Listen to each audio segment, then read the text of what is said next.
Tony, we were talking off camera a couple minutes ago, and you said that after your enlistment in the Army and after these two deployments to Iraq, you spent over half of your 4-year enlistment deployed in Iraq. That mainly you just kind of wanted to put the experience behind you. So, what do you mean by that? What was it that you wanted to put behind you? Just really everything as far as what went on and what I thought of as life within the Army. It wasn't, I didn't spend a ton of time over there where I felt like, I was going to die today, but I spent a ton of time almost, I don't want to say depressed, but just you almost feel like you're in prison. I mean, in a way, you kind of were, right? Right, you're right. You're in. That's what we made jokes about. Yeah. We're kind of in prison. All I wanted to do is come home. All I wanted to do is I just wanted to go fishing.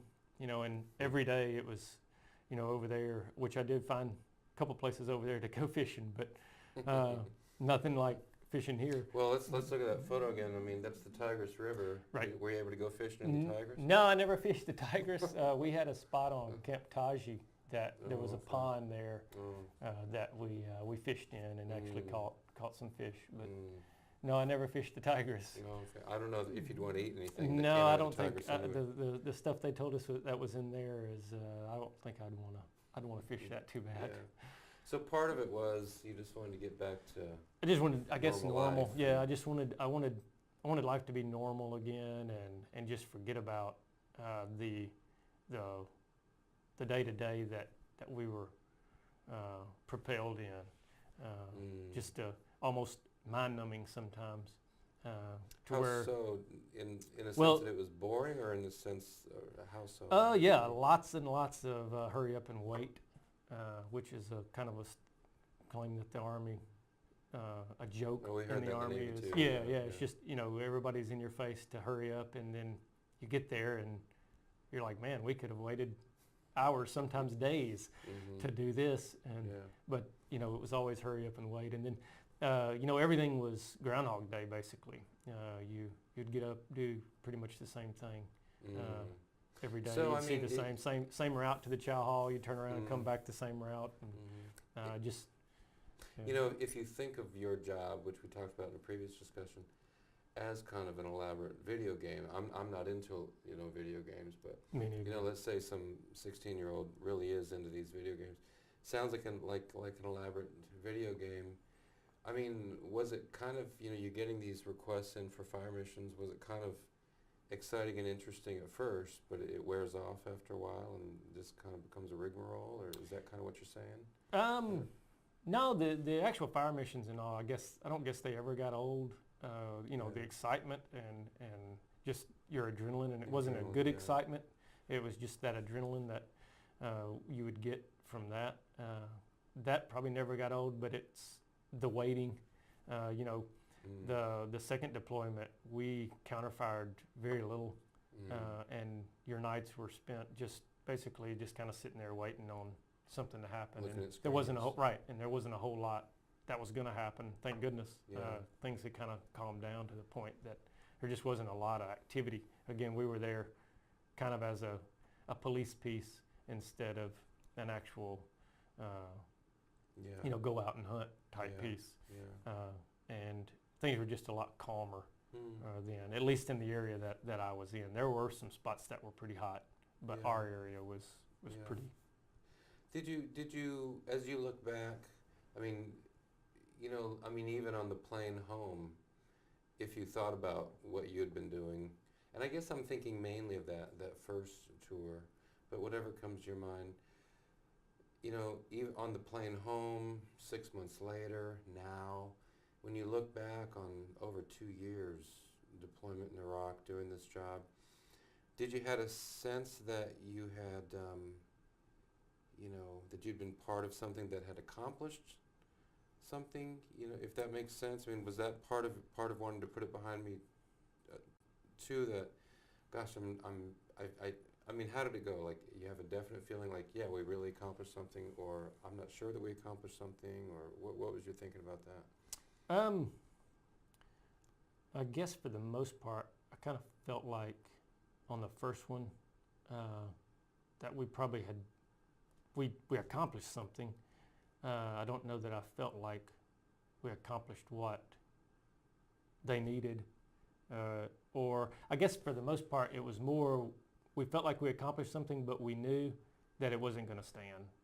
You know, what we worked for, and I say we, what the guys that were out there really, you know, fighting, what they were putting their blood, sweat, and tears in was something that was probably going to be short-lived.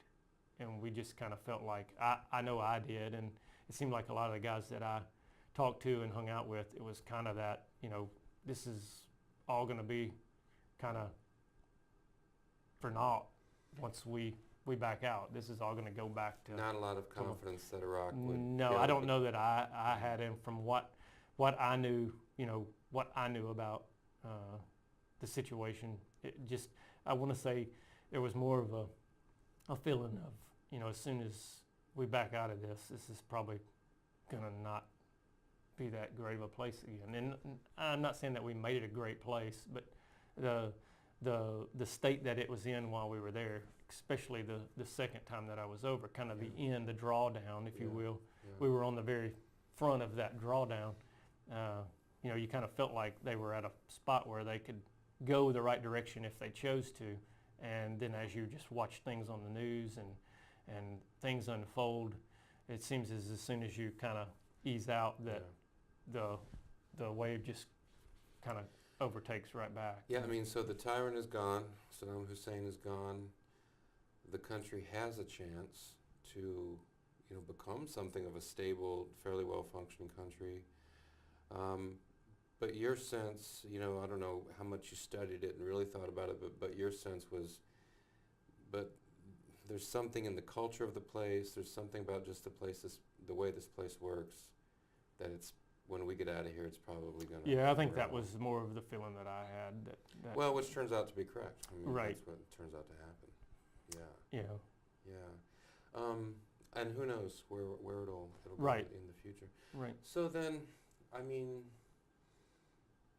how do you, as you look back on the whole Iraq thing, you know, from the perspective that you had, what's your feeling about it? I mean, how would you describe your sense of that whole thing?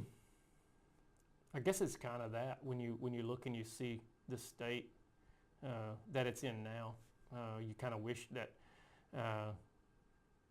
the way it kind of looked like when we were over there, that the government was going was kind of more democratic, and maybe they were moving in that to where, you know, they would have elections and they would, you know, be a people of a democratic state that, you know, the people kind of had a say instead of a dictator.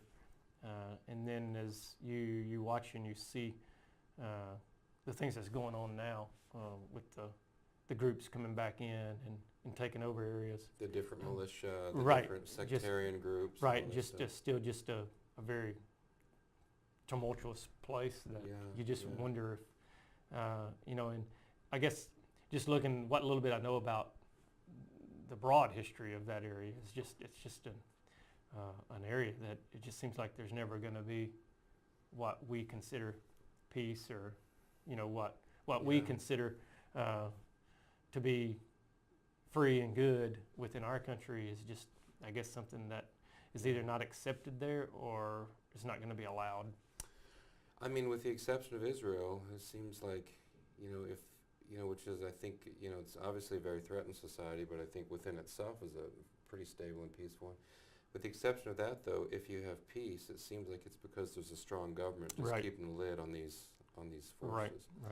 Do you take comfort? That's not the right way of putting it. I mean, is there some sense of accomplishment, though, in that, you know, at least you and the other Army, Marines, Navy, Air Force folks there, I mean, you did give the country a shot. Right. You know, you gave the right. country a shot, and you know, at some point they've got to do it on their own, right? Right, and I'm glad that I was a part of that, and I'm glad that I served with the guys that I served with, and Yeah. got to meet them. I had some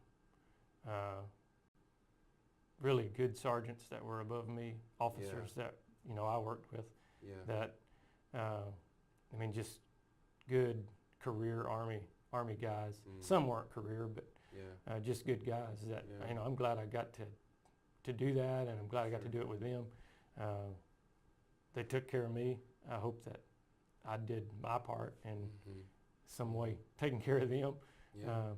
But Well, taking care of the guys out in the field. right. You know? I guess when you do something like that, you wish that you could look back and kind of see that your sacrifices, and I didn't sacrifice anything like most did over there, and of course definitely didn't sacrifice like the wounded and the ones that didn't come home. Yeah. What I went through is nothing compared to what they went through. Sure. But when you look at all of us, well, the times we spent away from home, the It's a big sacrifice. the bangs and scrapes and deaths that our country took, you wish that you could look back and say it was for something greater and big. And I hope one day that like people from Vietnam, and like the lady that was there at your speaking the other night, was able to look and say you made a difference. Yeah. And I don't want to say that probably for more me, but for the guys that didn't come home, Yeah. the families that deal Sure. with soldiers that are wounded to the point that they're not themselves. Right. That they're the ones that gave everything, Right. and I hope for their sake that one day that it can be something that people look at and say, it wasn't in vain. Sure. Yeah, we'll have to see how the story plays out. I mean, at the very least, you can say with all your fellow military personnel over there, we gave them a shot. Right. That's at the very least, and we'll see how the story goes. Last thing, you said in a different conversation, you went into the Army assuming that you would just do one enlistment. It was a very tough enlistment. I mean, Right. gosh, over half your enlistment deployed, separated from your wife for most of 4 years, and that's tough. Are you still, I don't know if glad is the right word, but I mean, are you, I'll just use that word, are you glad that you did serve that 4 years? Yeah, I'm glad that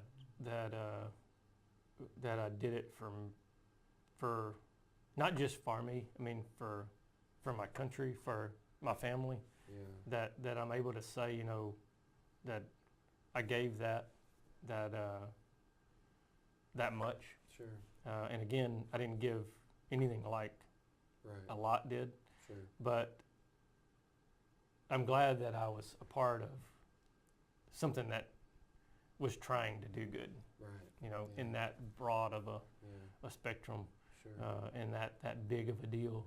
Mhm. I'm glad that I was a part of that, and I'm glad that I experienced what I experienced. It taught me a lot about me. It taught me a lot about the world. Mhm. It taught me a lot about other people, and I wouldn't trade what I learned and what I got out of it. The people that I met, the people that I worked with, I wouldn't trade that. Yeah, yeah. Did it take some time to get to that? I mean, maybe the first day out of the Army, the response might have been, "I'm so glad that's done." Yeah, it was definitely It not takes a little time. it was Yeah. I couldn't wait to Yeah. get out and Yeah. not have that hanging over me. Yeah. It was, I remember the R&Rs that I would come home on, and it was like for 2 weeks there, you had your 2 weeks or your 10 days, 2 weeks or 10 days, I can't even remember, but it was an eternity for what, and as the days clicked on, you got a little bit more depressed. You got a little bit, things weren't quite as exciting. Because you're heading back. Right, Yeah. because you knew, man, and then you get to the last days and you don't start counting days, you start counting hours. Mm-hmm. And then I just remember, the last few days were typically, they weren't the best times because I just it was like it was all, you know, here we go again, you know. And Starting over. right, Kind of you thing. know, and Yeah. I'm leaving all this. I got this little bit of taste of, you know, of life again, and here we go again. But So- not really tempted at all to re-enlist. No, I was. Did you There were retirement some instead? times that I was over there that, you know, I thought about re-enlisting in other areas. I thought about a helicopter pilot some, not really that long and not that serious about it. But Yeah. there were times where I thought about that, and then there were a couple of other MOSs that, you know, I thought about. I was like, you know, I could see myself doing certain MOSs as a career. But for where I was and the direction that I was going, I'd kind of topped out to what I wanted to get out of it and what I wanted to be. Yeah. I wasn't mentally, I guess, wanting to go any higher than what I Sure, was. sure, I didn't want to have more responsibility than what I had. Well, The we guys need- that did were, I have Sure. more respect for them than ever, but Yeah. it just wasn't for me Sure. to have that responsibility and make Right. those decisions. I mean, we obviously need career people, Right. but that's the minority. I mean, I think the big majority is folks like you, folks like me. We do our one stint, and you know, Right. that's the majority of it. Well, I really appreciate you taking the time to have these discussions with us. Yeah. Thanks a Thanks lot. for having me. Yeah. Yep. Great. Appreciate Thank it. you. Yep. Mhm.